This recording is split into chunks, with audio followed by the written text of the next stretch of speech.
আচ্ছা, আমরা এখন আছি চ্যাট জিপিটির মধ্যে। আপনারা আমার ল্যাপটপ দেখছেন, যেটা হলো ওপেন এআই এর একটা প্রজেক্ট, এবং এই চ্যাট জিপিটি বা এই এআই প্রোগ্রামটা অলরেডি পুরো দুনিয়াকে টেক ওভার করে ফেলতেছে। সবাই এই এআই প্রোগ্রাম নিয়ে কথা বলতেছে, এটার পাওয়ার নিয়ে কথা বলতেছে।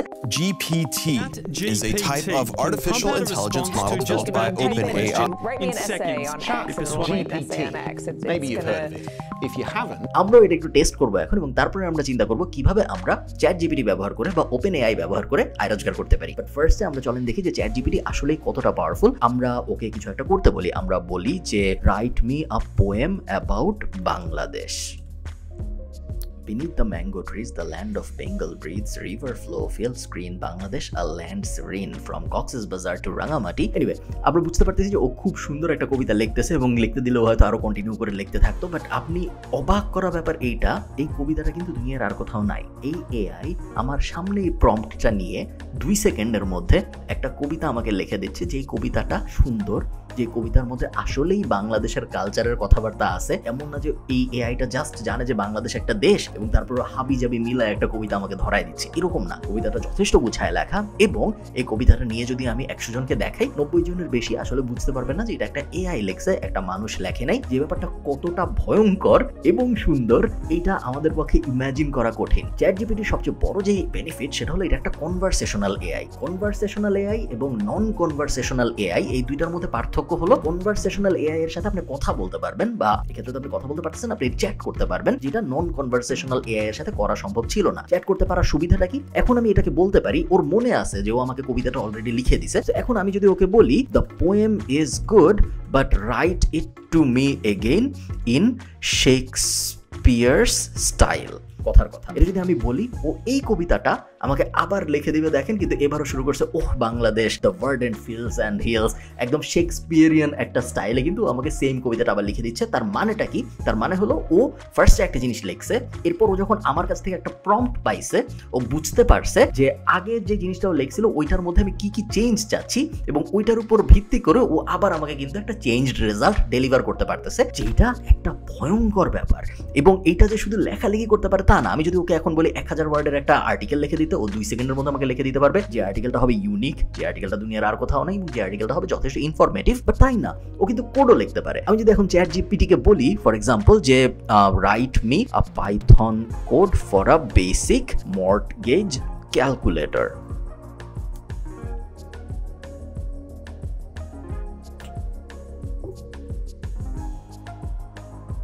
ও এখনো লিখতেছে, অলরেডি কোড লিখে ফেলছে এবং এখন বোঝাচ্ছে আমাকে যে কোডের ভিতরে আসলে কি কি আছে। আপনি জিনিসটা কি পরিমাণ ভয়ঙ্কর একটু চিন্তা করেন। এক সময় এই পাইথন কোডের জন্য আমাদের কোডার হায়ার করতে হইতো, এখন আমি চ্যাট জিপিটিকে বলতেছি এবং সোজা বাংলায় সোজা ইংলিশে বলতেছি যে আমার এই জিনিসের জন্য কোড লাগবে, আমাকে পুরো কোড লিখে দিচ্ছে। এটা জাস্ট আমি কপি করবো, এখানে ক্লিক করবো, এবং তারপর আমি আমার ওয়েবসাইটে বসাইলেই কিন্তু আমার একটা মর্টগেজ ক্যালকুলেটর হয়ে গেল।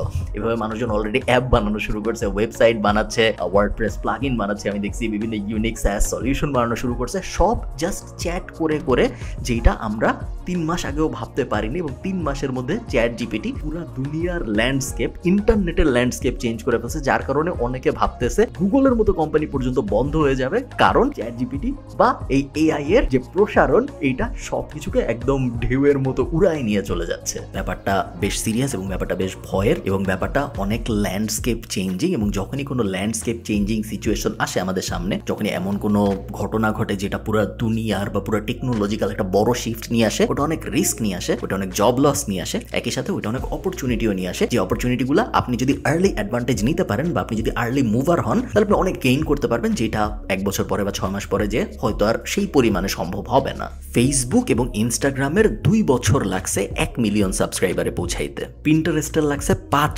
মাস। এরপরে যখন অ্যাংরি বার্ড আসলো, তখন একটু ব্যাপারটা সহজ হয়েছে, এবং অ্যাংরি বার্ড 1 মিলিয়ন সাবস্ক্রাইবারে পৌঁছাইতে লাগছিল 34 দিন। আপনারা অবাক হবেন শুনলে, চ্যাট জিপিটির এটা লাগছে 5 দিন। চ্যাট জিপিটি যত তাড়াতাড়ি 1 মিলিয়ন সাবস্ক্রাইবারে পৌঁছাইছে, এবং তারপরে যত তাড়াতাড়ি ওটা থেকে 5 মিলিয়নে গেছে এবং 10 মিলিয়নে গেছে, ইতিহাসে এখন পর্যন্ত এমন কোনো কিছু ছিল না যেটা এত দ্রুত হারে সাবস্ক্রাইবার বা ইউজার পেয়েছে। একদম ইন্টারনেটের শুরুর ইতিহাস থেকে শুরু করে আজকে পর্যন্ত এরকম কিচ্ছু ছিল না যেটা ChatGPT করতে পারছে। এই ভিডিওতে আমরা কভার করার চেষ্টা করবো ChatGPT ব্যাপারটা কি, ChatGPT শুরু হইলো কেমনে, বানাইছেই বা কারা, এবং এটার মধ্যে রিস্ক কি কি, এবং এইটার থেকে সবচেয়ে ইম্পর্টেন্ট যেটা অপরচুনিটি কি কি আসতে পারে, যেগুলোর অ্যাডভান্টেজ আমরা নিতে পারবো। চলুন শুরু করা যাক। এই ভিডিওটা স্পন্সর করেছে TapTapSend। আপনারা যারা TapTapSend চেনেন না, এটা এক দেশ থেকে আরেক দেশে টাকা পাঠানোর জন্য একটা অ্যাপ, যেটার অ্যান্ড্রয়েড এবং iOS দুইটা ভার্সনই আছে। TapTapSend ব্যবহার করার 5টা মেইন সুবিধা আছে। প্রথম সুবিধা হলো ট্রানজ্যাকশন ফি নাই কোনো, টাকা পাঠাতে বা টাকা রিসিভ করতে কোনো টাকা পয়সা খরচ হয় না। সেকেন্ড সুবিধা হলো আপনি যখন টাকা পাঠাবেন, রিসিভারের বিকাশে বা রিসিভারের ব্যাংক অ্যাকাউন্টে টাকা পাঠিয়ে দেওয়া যায়, রিসিভারের কোথাও যাইতে হয় না টাকাটা রিসিভ করার জন্য, যেটা একটা বিশাল ব্যাপার। থার্ড সুবিধা হলো গুড এক্সচেঞ্জ রেট। আপনি যখন $1 পাঠাচ্ছেন কাউকে, তখন সে 100 টাকা পাবে না 110 টাকা পাবে না 120 টাকা পাবে, ওই এক্সচেঞ্জ রেটে কিন্তু কিছু টাকা হারায় যায় অনেক সময়। TapTapSend ব্যবহার করলে সাধারণত খুব ভালো একটা এক্সচেঞ্জ রেট পাওয়া যায়। ফোর্থ বেনিফিট, যেটা আমার মতো একটা বিশাল পিস অফ মাইন্ড, সেটা হলো আপনি যখন কাউকে টাকা পাঠাবেন, টাকা মোটামুটি ইনস্ট্যান্টলি চলে যায়। 1 দিন 2 দিন 3 দিন অপেক্ষা করতে হয় না, মোটামুটিভাবে সাথে সাথেই টাকাটা পাওয়া যায়, যেটা একটা বিশাল ব্যাপার। ফিফথ বেনিফিট সেটা হলো আপনি যদি KF এই কুপনটা ব্যবহার করেন, ডেসক্রিপশনে লিঙ্ক টিঙ্ক সব দেওয়া থাকবে, এই কুপন ব্যবহার করে আপনি যখন টাকা পাঠাবেন, তখন আপনি যত টাকা পাঠাবেন তার সাথে 10 ক্রেডিট এক্সট্রা TapTapSend যুক্ত করে দিবে। সো আপনি যদি কাউকে $100 পাঠান, সে $110 পাবে। আপনি যদি কাউকে $100 ক্যানাডিয়ান পাঠান, সে $110 ক্যানাডিয়ান পাবে। 100 ইউরো পাঠাইলে বা 100 পাউন্ড পাঠাইলে 110 ইউরো বা 110 পাউন্ড পাবে। সো আপনি যতই পাঠাবেন তার সাথে 10 ক্রেডিট এক্সট্রা যুক্ত হয়ে যাবে যদি আপনি নিচের লিঙ্কটা ব্যবহার করেন। চলেন ভিডিওতে ফেরত যাওয়া যাক। 2015 সালের ঘটনা। স্যাম নামে এক ছেলে এবং আমাদের সবার পরিচিত ইলন মাস্ক, এই দুইজন একটা কোম্পানি শুরু করে, যে কোম্পানিটার নাম দেওয়া হয় OpenAI। OpenAI এই কথাটা থেকে আপনারা বুঝতে পারতেছেন, ওপেন কথাটার মানে হলো খোলা, আর AI মানে তো আমরা সবাই জানি আর্টিফিশিয়াল ইন্টেলিজেন্স। সো OpenAI এর উদ্দেশ্য ছিল আর্টিফিশিয়াল ইন্টেলিজেন্স ব্যাপারটাকে সবার জন্য উন্মুক্ত করে দেওয়া, এবং আর্টিফিশিয়াল ইন্টেলিজেন্স যে প্রযুক্তিটা, এটাকে কত তাড়াতাড়ি অগ্রসর করানো যায়, কত তাড়াতাড়ি সামনে নিয়ে যাওয়া যায়, এটা নিয়ে OpenAI বিভিন্ন ধরনের রিসার্চ করা শুরু করে। ঠিক 3 বছর পরে 2018 সালে ইলন মাস্ক ওটা ছেড়ে দেয়, OpenAI ছেড়ে দেয়, এবং ও বলে যে ও OpenAI ছেড়ে দিচ্ছে কারণ ওর এখন ফোকাস করতে হবে SpaceX, যেটা আকাশে রকেট পাঠায়, এবং টেসলা, যেটা গাড়ি বানায়, আপনারা সবাই জানেন। এই দুইটার উপর ফোকাস করার জন্য OpenAI ছেড়ে দেয়। বাট তারপরেও স্ট্র্যাটেজিক ইনভেস্টর এবং অ্যাডভাইজার এবং মেন্টর হিসেবে কিন্তু কোম্পানির সাথে থেকে গেছে। বাট কোম্পানির অ্যাক্টিভ কোনো পার্টিসিপেশন বা অ্যাক্টিভ কোনো কাজকর্মের মধ্যে ইলন মাস্ক এখন আর নাই। ইলন মাস্ক চলে যাওয়ার ঠিক 2 বছরের মধ্যে OpenAI কিছু ভয়ঙ্কর কাজকর্ম আমাদের দেখানো শুরু করে। প্রথম যে জিনিসটা OpenAI নিয়ে আসে, যেটা মোটামুটি সবাইকে শক করে ফেলে, সেটা হইল DALL-E, DALL-E, যেটা ওরা গত বছরের দিকে রিলিজ করে, এবং এটা নিয়ে MKBHD থেকে শুরু করে অনেকেই ভিডিও বানিয়েছে। আপনারা জানেন যে এটা একটা ইমেজ টেকনোলজি, যেখানে আপনি DALL-E প্রযুক্তিটাকে যদি কোনো ইমেজের কথা বলেন, ধরেন আপনি বললেন যে I want a photo of Khalid Farhan wearing a hat in a beach. DALL-E, যদিও ওর কাছে আমি কখনো হ্যাট পরে বিচে যাই নাই বা আমি কখনো হ্যাট পরি নাই, বাট DALL-E ওরকম একটা ইমেজ বানায় আপনাকে দিতে পারবে, এবং তারপরে আপনি ওটাকে বলতে পারবেন যে না, আমার এই ফটো ভাল লাগে নেই, draw it like Leonardo da Vinci, বা এরকম কোনো একটা কিছু আপনি প্রম্পট দিতে পারবেন, এবং তারপরে ওই প্রম্পটের উপর ভিত্তি করে ওই ইমেজটাকে আবার এডিট করে আবার আপনার সামনে দিতে পারবে। ফ্যাসিনেটিং একটা জিনিস, এবং এইটা মোটামুটিভাবে পুরো দুনিয়াকে একদম পুরো দুনিয়া আউলায় যায়। স্পেশালি ডিজাইন সমাজ যেটা আছে, ডিজাইন বা আর্ট বা এই দুনিয়াটা, এই দুনিয়াটা পুরো ভোটকে যায় যে আসলে কি হচ্ছে। AI এর আমরা কিছুই অনেকদিন দেখিনি। AI বলতে আমরা বুঝতাম ছোটখাটো রোবট, ছোটখাটো অটোমেশন আসবে, এরকম জিনিসপত্র হবে। বাট হঠাৎ করে আমরা দেখলাম যে একদম আমাদের খুব ক্লোজ একটা ফিল্ডে AI এর ইম্প্যাক্ট চলে আসলে, এবং এই AI DALL-E, এটা পরে ওরা API লঞ্চ করে এবং তারপরে মানুষ ইউজ করা শুরু করে। এবং এই DALL-E ব্যবহার করে কিন্তু এখন অলরেডি অনেকগুলো কোম্পানি আছে, যে কোম্পানিগুলো আগে মানুষ ব্যবহার করতো। এরকম অনেক কোম্পানি আমি পার্সোনালি চিনি, যে কোম্পানিগুলো আগে থাম্বনেল ডিজাইনার ছিল, লোগো ডিজাইনার ছিল, বিভিন্ন ধরনের মিনিমাল গ্রাফিক ডিজাইনার ছিল, হাবিজাবি অনেক সেক্টরের মানুষ ছিল, যেগুলো সব এখন এই AI এবং অটোমেশন দিয়ে রিপ্লেস হয়ে গেছে। এটা 1 বছর আগের কথা। DALL-E এর সফলতার পরে সবাই ভাবতেছিল যে এইবার OpenAI কি নিয়ে আসবে, এর পরের প্রজেক্টটা কি হবে, এবং তারপরে নভেম্বরের একদম শেষের দিকে 2022 সালে ওরা লঞ্চ করে ChatGPT নামটা থেকে আপনারা বুঝতে পারতেছেন, এবং ভিডিও শুরুতে আমি তো ডেমনস্ট্রেশন দেখাইলাম যে ChatGPT আসলে কিভাবে কাজ করে। এটা একটা কনভারসেশনাল AI, যেটাকে আপনি কথা বলে বিভিন্ন জিনিস করতে বলতে পারবেন, এবং এই মুহূর্তে এটা শুধু লিখিত কথার উত্তর দেয় এবং বিভিন্ন ধরনের কোড দেয়। বাট খুব শীঘ্রই আমরা বুঝতে পারতেছি, যেহেতু DALL-E টাইপ প্রজেক্টও OpenAI এর প্রজেক্ট এবং ChatGPT OpenAI এর প্রজেক্ট, সো কিছুদিন পরেই আমরা ChatGPT এর মাধ্যমে লিখে বিভিন্ন জিনিস বলতে পারবো, এবং ChatGPT উত্তরে আমাদের ছবি দিতে পারবে, লেখা তো দিতেই পারে অলরেডি, কোড তো অলরেডি দিতেই পারে, গান লিখতে পারে, কবিতা লিখতে পারে, বই লিখতে পারে, আর্টিকেল লিখতে পারে, ব্লগ পোস্ট লিখতে পারে। ChatGPT এমন কিছু নাই যেটা এখন মোটামুটি পারে না, যেটা মার্কেটিং সমাজ তো বটেই, ডিজিটাল দুনিয়ায় কাজকর্ম করে বা আর্টিফিশিয়াল ইন্টেলিজেন্সে আগ্রহী বা স্টার্ট আপ কালচারে আগ্রহী বা বিজনেস দুনিয়ায় আগ্রহী, এরকম সবাইকে একদম একদম শেকেন আপ করে ফেলছে যে এটা কি হইলো। এই কারণে ChatGPT পাগলের মতো প্রসার ঘটাচ্ছে, প্রত্যেক দিন মিলিয়ন মিলিয়ন নতুন ইউজার আসতেছে এবং কেউ ঠিক বুঝে উঠতে পারতেছে না যে এর মানে কি এসইও শেষ, এর মানে কি কন্টেন্টের দুনিয়া শেষ, এর মানে কি গ্রাফিক ডিজাইনরা শেষ, এর মানে কি কোডাররা শেষ। আসলে পুরো ব্যাপারটা হচ্ছে কি, টাইমস পত্রিকা ChatGPT নিয়ে একটা আর্টিকেল পাবলিশ করছে গত ডিসেম্বরের শেষের দিকে, আমার এক্সাক্ট ডেটটা মনে নেই, যেখানে ওরা বলেছে যে এই প্রথম একটা এআই সলিউশন পাওয়া গেল। আর্টিফিশিয়াল ইন্টেলিজেন্স নিয়ে কিন্তু কথা হচ্ছে অনেক দিন ধরে, 15 বছর বা 20 বছর ধরে কথা হচ্ছে, বাট এই 15-20 বছরের মধ্যে এই প্রথম একটা সলিউশন পাওয়া গেছে যেটা আসলেই মানুষকে প্রপারলি রিপ্লেস করতে পারে, যেটা আগে কখনো কোনো কিছু পারে নাই।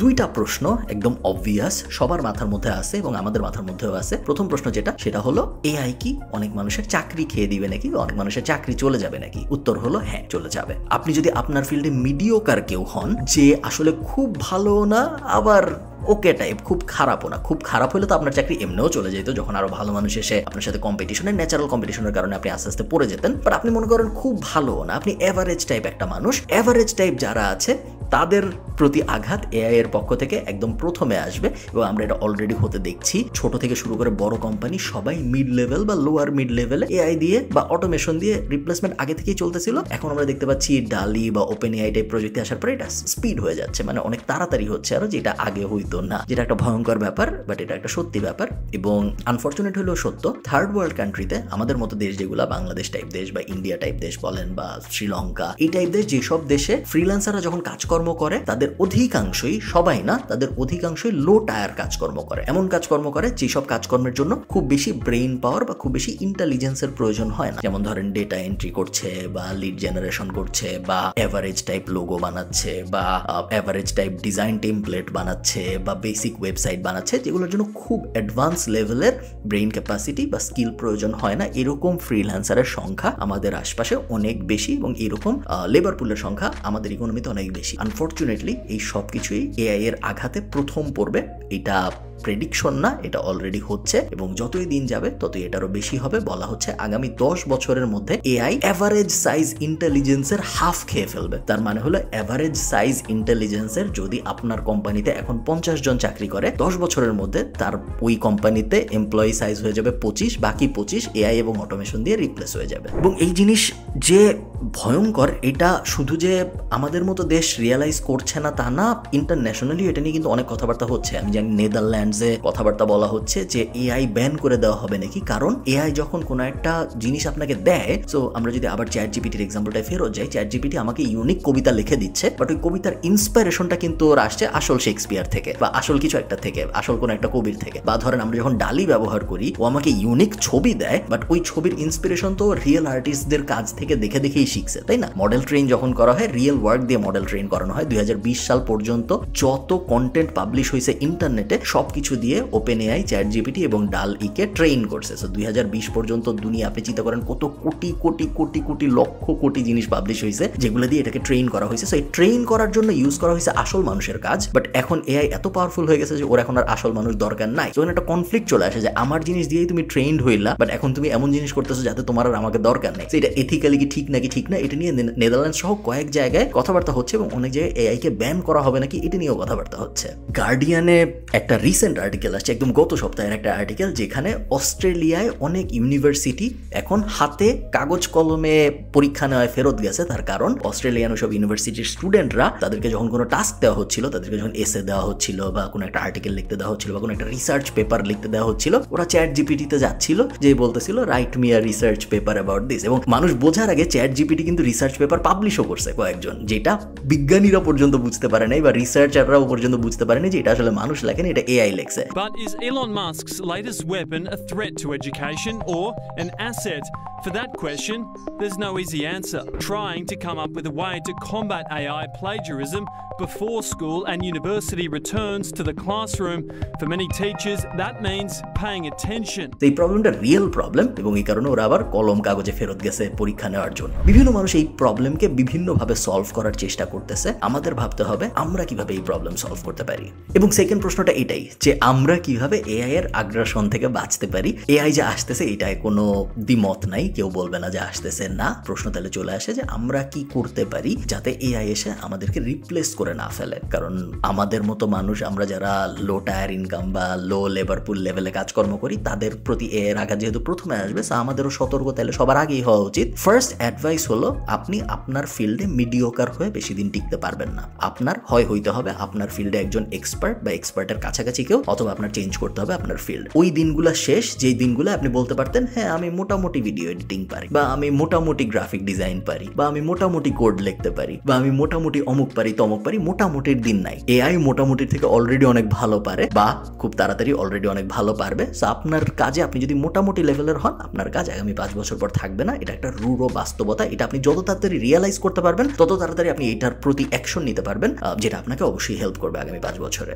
2 নাম্বার কথা হলো 2023 এবং এই দশকটা পুরা 2021 থেকে 2030 এই পুরা সময়টা হতে যাচ্ছে এআই এর উপরে রেভলিউশনাইজড বিজনেস বিল্ডিং এর জন্য একদম স্বর্গরাজ্য বা একদম স্বর্গীয় স্বর্ণযুগ আপনি যদি বলেন, যদিও এটা 10 বছর, বাট স্বর্ণযুগ, ইউ গেট দ্য আইডিয়া। এই সময়ে আমরা অলরেডি 2022-এর শেষ হাফ এবং 2023 মাত্র শুরু হয়েছে যখন আমি এই ভিডিও রেকর্ড করতেছি। অলরেডি আমি প্রত্যেক দিন মিনিমাম 10 থেকে 15টা বিজনেস দাঁড় হইতে দেখতেছি, যেগুলা শুধুমাত্র ওপেন এআই এর এপিআই ব্যবহার করে চলতেছে। ওপেন এআই একমাত্র এআই ইঞ্জিন না, ওপেন এআই একমাত্র অটোমেশন সলিউশন না, ডালি এবং জিপিটি ছাড়াও আরো অনেক কিছু আছে, বাট শুধু এটার উপরে আমি প্রত্যেক দিন 10 থেকে 15টা সলিড বিজনেস দাঁড় হইতে দেখছি। গত 6 মাসে আমরা দেখছি, আপনি যদি appsumo.com টাইপ কোনো জায়গা, যে কোনো মার্কেট প্লেস যদি আপনি ফলো করেন, আপনি দেখছেন যে কন্টেন্ট অটোমেশনে, এআই কন্টেন্টে, তারপরে এআই থাম্বনেইলে, তারপরে এআই কোডে, তারপরে প্ল্যাজিয়ারিজম চেকারে কত ইনোভেশন যে আসছে এবং এই ইনোভেশন আসতেই থাকবে।